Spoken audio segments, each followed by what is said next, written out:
ओम शांति। ओम शांति। ओम शांति दीदी। ओम शांति। बिल्कुल रिलैक्स होकर बैठे,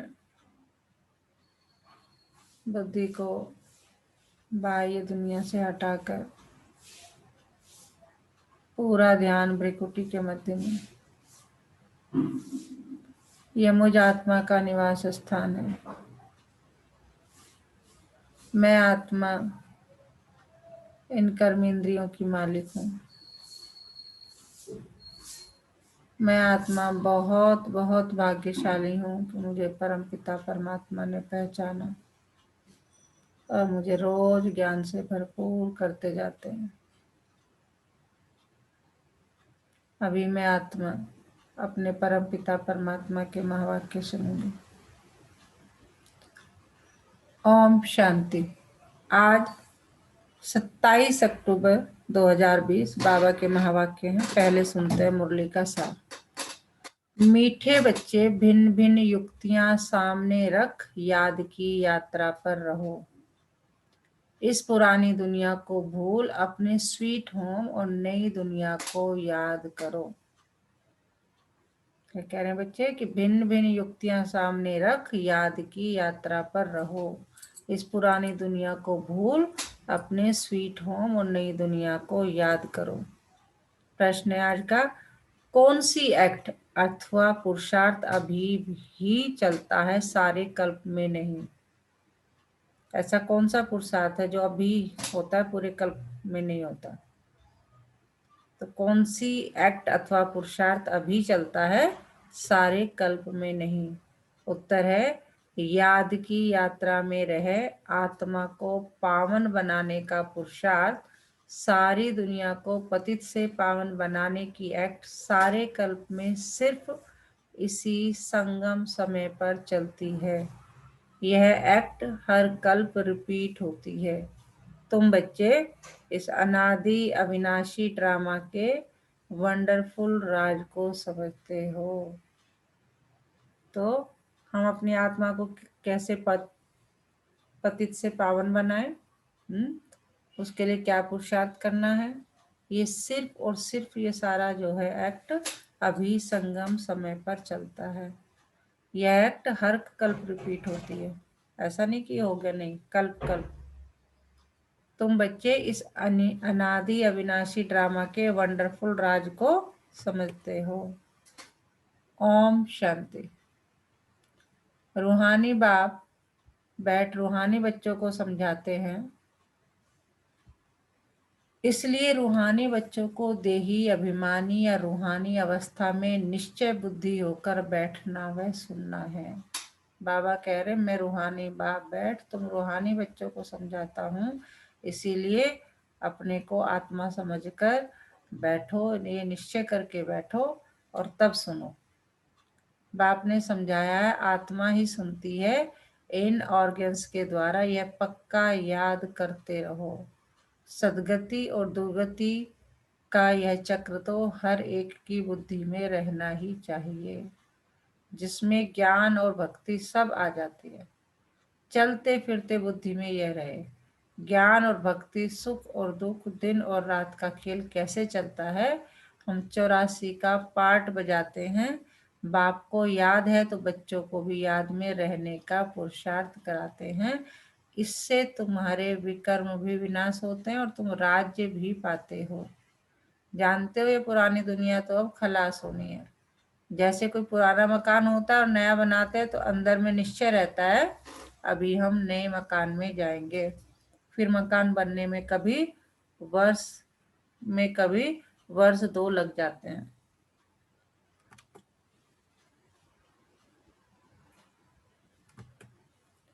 जैसे नई दिल्ली में गवर्नमेंट हाउस आदि बनाते हैं तो जरूर गवर्नमेंट कहेगी हम ट्रांसफर हो नई दिल्ली में जाएंगे। तुम बच्चे जानते हो ये सारी बेहद की पुरानी दुनिया है, अब जाना है नई दुनिया में। बाबा युक्तियां बताते हैं, ऐसी ऐसी युक्तियों से बुद्धि को याद की यात्रा में लगाना है। हमको अब घर जाना है, इसलिए स्वीट होम को याद करना है, जिसके लिए मनुष्य माथा मारते हैं। यह भी मीठे मीठे बच्चों को समझाया है कि यह दुख धाम अब खत्म होना है। भल तुम यहाँ रहे पड़े हो, परंतु यह पुरानी दुनिया पसंद नहीं है। हमको फिर नई दुनिया में जाना है। भल चित्र आगे कोई भी न हो तो भी तुम समझते हो पुरानी दुनिया का अंत है। फिर भी तुम समझते हो कि अब पुरानी दुनिया का अंत है। अब हम नई दुनिया में जाएंगे। भक्ति मार्ग के तो कितने ढेर चित्र है, उनकी भेंट में तुम्हारे तो बहुत थोड़े हैं।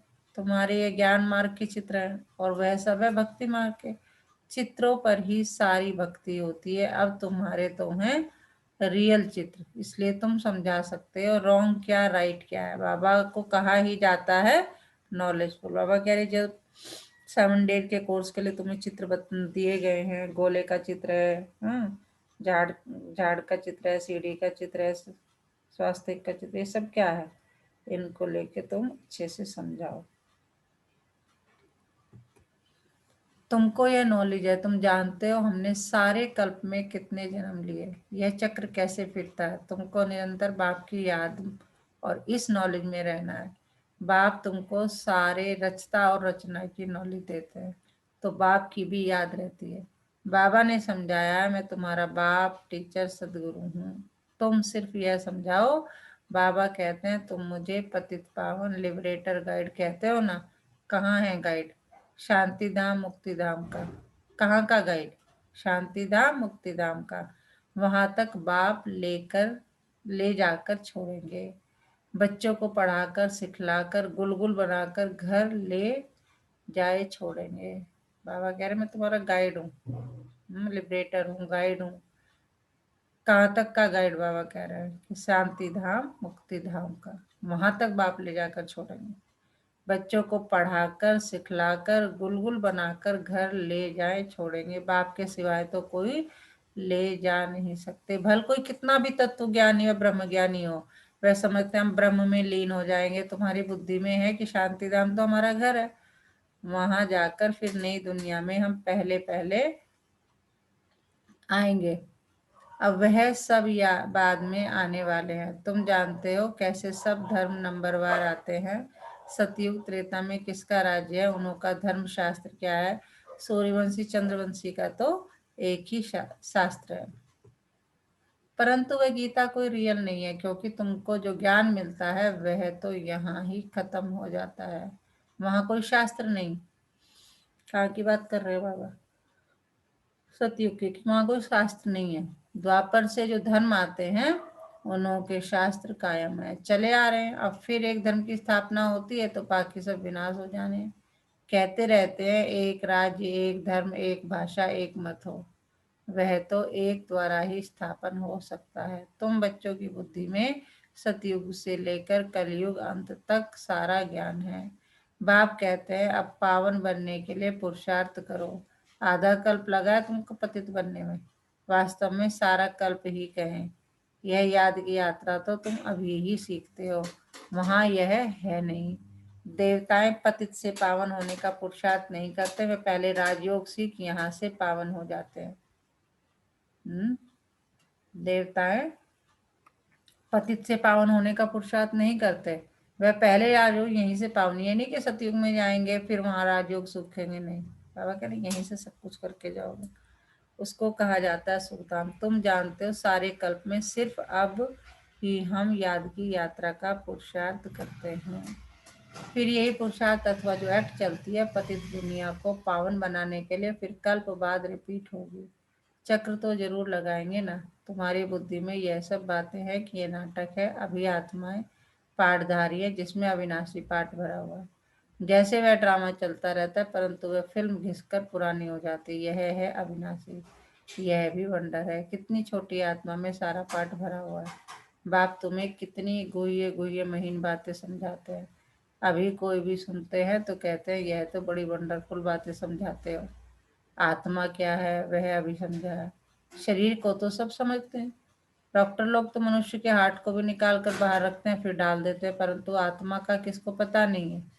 आत्मा पतित से पावन कैसे बनती है यह भी कोई नहीं जानते। पतित आत्मा, पावन आत्मा, महान आत्मा, है ना, कहते हैं ना।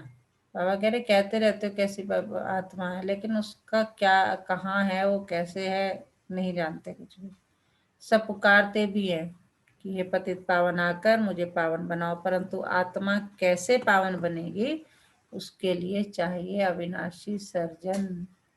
बाबा कह रहे आत्मा को पावन बनाने के लिए कौन है, कौन बना सकता है? केवल केवल एक बाप, टीचर, सदगुरु, अविनाशी सर्जन।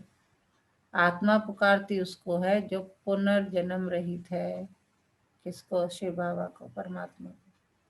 जो पुनर्जन्म रहित है, आत्मा को पवित्र बनाने की दवाई उसके पास ही है। तो तुम बच्चों के खुशी में रोमांच खड़े हो जाने चाहिए। भगवान पढ़ाते हैं, जरूर तुमको भगवान भगवती बनाएंगे। कि हमें कितना खुश होना चाहिए, खुद भगवान आकर हमें पढ़ा रहे हैं और हमें क्या बना रहे हैं? भगवान भगवती बना रहे हैं। भक्ति मार्ग में इन लक्ष्मी नारायण को भगवती ही कहते हैं। तो यथा राजा रानी तथा प्रजा होगी ना। आप समान पवित्र भी बनाते हैं, ज्ञान सागर भी बनाते हैं, फिर अपने से भी जास्ती विश्व का मालिक बनाते हैं। पवित्र अपवित्र का कंप्लीट पार्ट तुमको बजाना होता है। तुम जानते हो बाबा आया हुआ है फिर से आदि सनातन देवी देवता धर्म स्थापन करने, जिसके लिए ही कहते हैं यह धर्म प्राय लोप हो गया है, उनकी बड़ के झाड़ से ही भेंट की गई है। शाखाएं ढेर निकलती है, थुर है नहीं। यह भी कितने धर्मों की शाखा निकलती है, फाउंडेशन देवता धर्म है नहीं, प्रायलोप है। बाप कहते हैं वह धर्म है, परंतु धर्म का नाम फिरा दिया है। पवित्र न होने के कारण अपने को देवता कह न सके, न हो तब तो पाप आकर रचना रचे ना। अभी तुम समझते हो हम पवित्र देवता थे, अभी पतित बने हैं। हर चीज ऐसी होती है, तुम बच्चों को यह भूलना नहीं चाहिए। पहली मुख्य मंजिल है बाप को याद करने की, जिससे ही पावन बनना है। बोलते सब ऐसे हमको पावन बनाओ, ऐसे नहीं कहेंगे हमको राजा रानी बनाओ। तो तुम बच्चों को बहुत फक्र होना चाहिए।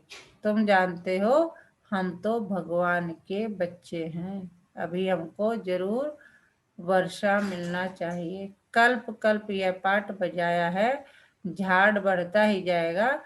बाबा ने चित्रों पर भी समझाया है कि यह है सदगति के चित्र। तुम और अली भी समझाते हो, चित्रों पर भी समझाते हो। तुम्हारे इन चित्रों में सृष्टि के आदि मध्य अंत का राज आ जाता है। बच्चे जो सर्विस करने वाले हैं, आप समान बनाते जाते हैं। पढ़कर पढ़ाने की कोशिश करनी चाहिए, जितना जास्ती पढ़ेंगे उतना ऊंच पद पाएंगे। बाप कहते हैं मैं तदबीर तो कराता हूँ, परंतु तकदीर भी हो ना। बाबा कह रहे मैं तो मेहनत करता हूँ, लेकिन तुम्हारी तकदीर में भी तो होना चाहिए ना। हर एक ड्रामा अनुसार पुरुषार्थ करते रहते हैं। बाबा कह रहे ठीक है, जिसका ड्रामा में जैसा पार्ट है उसके हिसाब से मेहनत करते हैं। ड्रामा का राज भी बाप ने समझाया है। बाप बाप भी है, टीचर भी है, साथ ले जाने वाला सच्चा सच्चा सदगुरु भी है। वह बाप है अकाल मूर्त। आत्मा का ये तख्त है, आत्मा का ये तख्त है ना, जिससे ये पाठ बजाते हैं। तो बाप को भी पाठ बजाने सदगति करने के लिए तख्त चाहिए ना। बाप कहते हैं मुझे साधारण तन में ही आना है, भव का व ठाठ कुछ भी नहीं रखता हूँ। वो गुरुओं के फॉलोअर्स लोग तो गुरु के लिए सोने के सिंहासन महल आदि बनाते हैं, तुम क्या बनाएंगे? तुम बच्चे भी हो, स्टूडेंट भी हो, तो तुम उनके लिए क्या करेंगे, कहाँ बनवाएंगे? यह है तो यह है तो साधारण ना। बच्चों को यह भी समझाते रहते हैं वैश्याओं की सर्विस करो, गरीबों का भी उद्धार करना है। बच्चे कोशिश भी करते हैं, बनारस में भी गए हैं, उन्हों को तुमने उठाया तो कहेंगे वाह बीके की तो कमाल है। वैश्याओं को भी ये ज्ञान देते हैं, उनको भी समझाना है अभी तुम ये धंधा छोड़ शिवालय की मालिक बनो। यह नॉलेज सीखकर फिर सिखलाओ। वैश्याएं भी फिर औरों को सिखला सकती हैं। सीखकर होशियार हो जाएंगे तो फिर अपने ऑफिसर्स को भी समझाएंगे।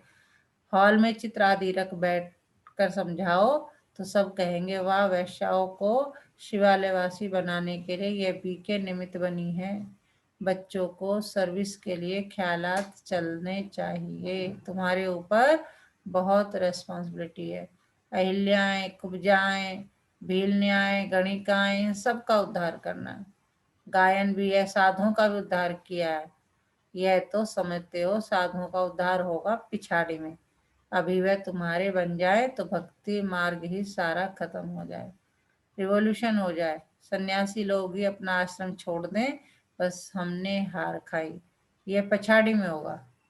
बाबा डायरेक्शन देते रहते हैं, ऐसे ऐसे करो। बाबा तो कहाँ बाहर नहीं जा सकते, बाप कहेंगे बच्चों से जाकर सीखो। समझाने की युक्तियां तो सब बच्चों को बताते रहते हैं। ऐसा कार्य करके दिखाओ जो मनुष्य के मुख से वाह वाह निकले। बाबा हमें मोटिवेट भी कर रहे हैं, देखो कि ऐसा करके दिखाओ जो मुंह से वाह वाह निकले। गायन भी है, शक्तियों में ज्ञानवान भगवान ने भरे थे।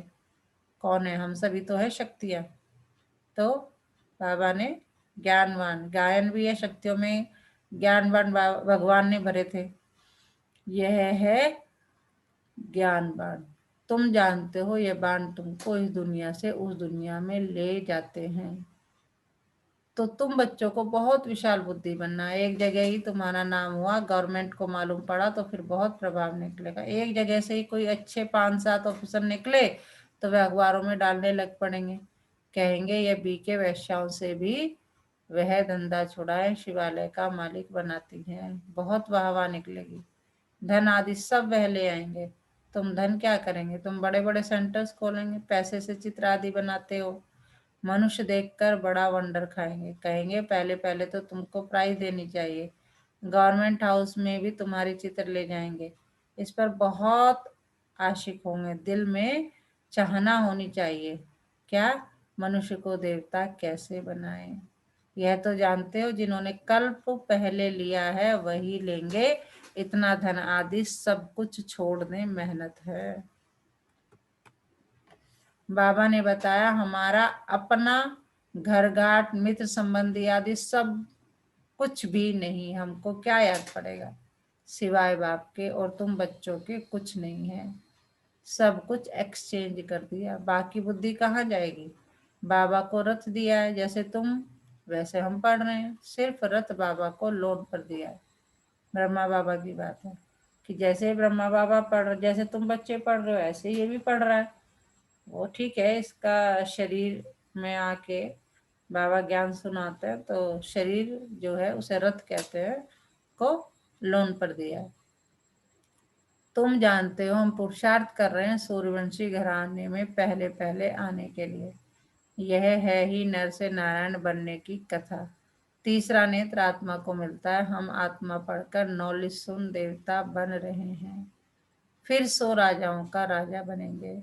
शिव बाबा कहते हैं मैं तुमको डबल सिरताज बनाता हूँ, तुम्हारी अभी कितनी बुद्धि खुल गई है। ड्रामा अनुसार कल्प पहले मुआफिक, अब याद की यात्रा में भी रहना है, सृष्टि चक्र को भी याद करना है, पुरानी दुनिया को बुद्धि से भूलना है। तो ये सब बाबा बता रहे हैं। अच्छा, मीठे मीठे सिकिल दे बच्चों प्रति माता पिता बाप दादा का याद प्यार और गुड मॉर्निंग। रूहानी बाप की रूहानी बच्चों को नमस्ते। हम रूहानी बच्चों की रूहानी माता पिता बाप दादा को याद प्यार और गुड मॉर्निंग। शुक्रिया बाबा, शुक्रिया हमें अपना बनाने के लिए, हमें रोज पढ़ाने के लिए, हमें पतित से पावन बनाने के लिए। तो क्या सुनाया बाबा ने, एक एक पॉइंट सब बताएंगे। बॉबी जी क्या सुनाया बाबा ने? ओम शांति दीदी। ओम शांति। बाबा कह रहे हैं कि चाहे कुछ भी हो जाओ, किसी भी टेक्निक से याद की यात्रा पर रहो। ये जी भी याद रखो कि ये जो नई दुनिया में दिखाई दे रही है ना, ये पुरानी दुनिया, ये खत्म होने वाली है और नई दुनिया में हमें जाना है, उसकी याद याद में रहो। अब जी कह रहे हैं कि इस शरीर में तो कोई पार्ट है नहीं, हमारी आत्मा में पार्ट भरा हुआ है। जिस जी। प्रकार डॉक्टर हमारे शरीर को ठीक करता है, उसी प्रकार हमारे परम पिता, हमारे रूहानी पिता हमारी इस आत्मा को शुद्ध करने, पवित्र करने आए हैं और हमें नई दुनिया में ले जाने के लिए आए हैं। वो जी। कह रहे हैं कि मेरे इस ज्ञान को जो इसके लायक है उसको भी, जो इसके लायक नहीं है उसको भी दो, हम्म। ताकि उसका भी उद्धार हो जाए और ये जो हमारी ये दुनिया है ना, ये शिवालय बन जाए। जी। किसी को दुख मत दो पुरानी दुनिया खत्म और नई दुनिया में जाना है। चित्र भी लगाओ, चित्रों के द्वारा एक दूसरे को समझाओ, इसी याद में रहो। जी। ओम शांति। धारणा के लिए मुख्य सार बुद्धि में रहे, अब हमारे लिए नई स्थापना हो रही है। यह दुख की पुरानी दुनिया खत्म हुई की हुई, ये पुरानी दुनिया बस होने ही वाली है खत्म। यह दुनिया बिल्कुल पसंद नहीं आनी चाहिए। जैसे बाबा ने अपना सब कुछ एक्सचेंज कर दिया तो बुद्धि कहाँ जाती नहीं, ऐसे फॉलो फादर कर रहा है। दिल में बस यही रहना चाहिए कि हम मनुष्य को देवता बनाने की सेवा करें, इस वैश्यालय को शिवालय बनाएं। आज का वरदान देखो, कितना प्यारा वरदान है। बाबा ने माया जो है, माया को सरेंडर करा दिया। मुरली के साज द्वारा, मुरली के साज द्वारा माया को सरेंडर कराने वाले मास्टर मुरलीधर भव। मुरली के साज द्वारा माया को सरेंडर कराने वाले मास्टर मुरलीधर भव, यानी मुरली रोज पढ़नी है, मिस नहीं करनी है, उनके पॉइंट को धारण करना है, तो माया अपने आप जो है सरेंडर कर देगी। मुरलियां तो बहुत सुनी है, अब ऐसे मुरलीधर बनो जो माया मुरली के आगे न्यौछावर हो जाए। मुरली के राज का साज अगर सदैव बजाते रहो तो माया सदा के लिए सरेंडर हो जाएगी। माया का मुख्य स्वरूप कारण के रूप में आता है। माया का मुख्य स्वरूप कारण के रूप में आता है। जब मुरली द्वारा कारण का निवारण मिल जाएगा तो माया सदा के लिए समाप्त हो जाएगी। कहते ना, तो क्या कारण है, ऐसा हुआ, कारण मतलब क्यों, क्या, ये सब लगता रहता है। तो बाबा कह रहे कि जब मुरली द्वारा कारण का निवारण मिल जाएगा तो माया सदा के लिए समाप्त हो जाएगी। कारण खत्म अर्थात माया खत्म। आज का स्लोगन है, अनुभवी स्वरूप बनो तो चेहरे से खुश नसीबी की झलक दिखाई देगी। अनुभवी स्वरूप बनो तो चेहरे से खुश नसीबी की झलक दिखाई देगी। आज का मीठा मोती, जिन कर्मों और विचारों में दर्द की महसूसता हो वह सत्य कर्म या विचार नहीं हो सकता। जिन विचारों और कर्मों में दर्द की महसूसता हो वह सत्य कर्म या विचार नहीं हो सकता है। तो आज पूरा दिन किस समान में रहना है, मैं मास्टर मुरलीधर हूँ, क्योंकि मैं इस मुरली के राज को साज को बजाकर सदा बजाए तो माया सरेंडर हो जाएगी। तो पूरा दिन इसी उसमें रहना है कि इसी समान में रहना, मैं मास्टर मुरलीधर हूँ। ओम शांति।